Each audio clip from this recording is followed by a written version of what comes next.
বন্ধ হতে চলেছে বল্লা বিদ্যাপীঠ উচ্চ মাধ্যমিক স্কুলের বিজ্ঞান বিভাগ। কারণ উত্তরটা হয়তো সকলেরই জানা। সুপ্রিম নির্দেশে বাতিল 2016 পুরো প্যানেল। হাজার হাজার শিক্ষক শিক্ষাকর্মীরা চাকরি হারিয়েছেন। বহু স্কুলের পঠন পাঠন ব্যাহত হচ্ছে প্রতিদিন। ক্লাসে বাচ্চারা একাই পড়াশোনা করছে, নেই কোনো স্যার। 3জন শিক্ষকের মধ্যে একজন শিক্ষক বিশেষভাবে সক্ষম, তিনি স্কুলে এলেও আগামী দিনের কথা ভেবে ক্লাসও করাতে পারছেন না ঠিক করে।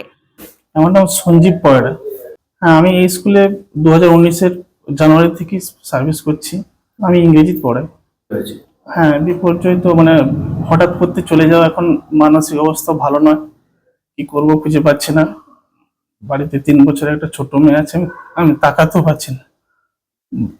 বাবা বয়স্ক, এখন কি করব, মানসিক অবস্থা ভালো।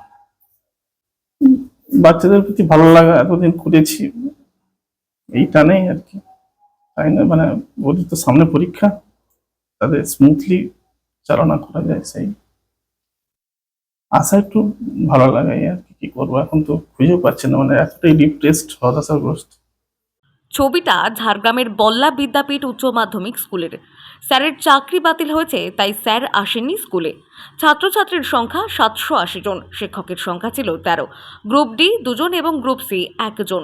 26,000-এর তালিকায় এই স্কুলের 3 জন টিচার এবং 2 জন গ্রুপ ডি কর্মচারীর চাকরি বাতিল হয়েছে।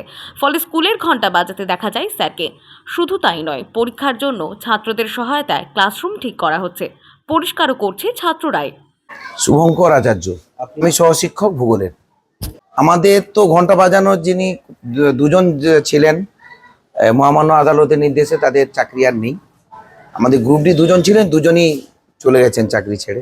উপায় নেই আমাদের আর, আমরাই বাজাচ্ছি যে যখন সময় পাই। সমজিৎ মাইতি, পরশুদিন থেকে প্রথম পার্বিক পরীক্ষা শুরু হতে চলেছে।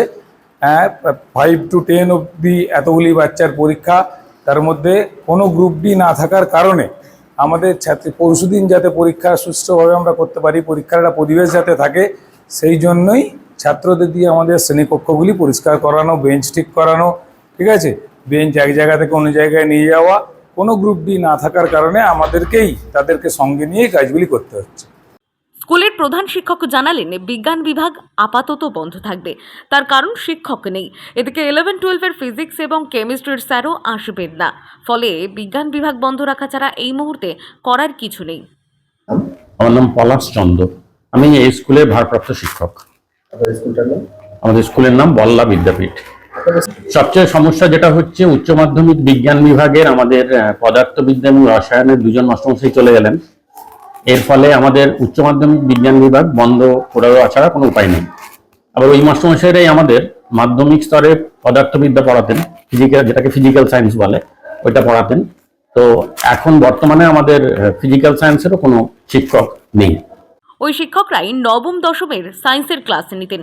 ফলে চরম সমস্যায় স্কুলের ছাত্র শিক্ষক সবাই। বর্তমানে এই অবস্থায় স্কুলের ভবিষ্যৎ নিয়ে চরম দুশ্চিন্তার মধ্যে শিক্ষকরা, সাথে অভিভাবকরাও। ঝাড়গ্রাম থেকে Abhiraj Berar report, timeless depiction news.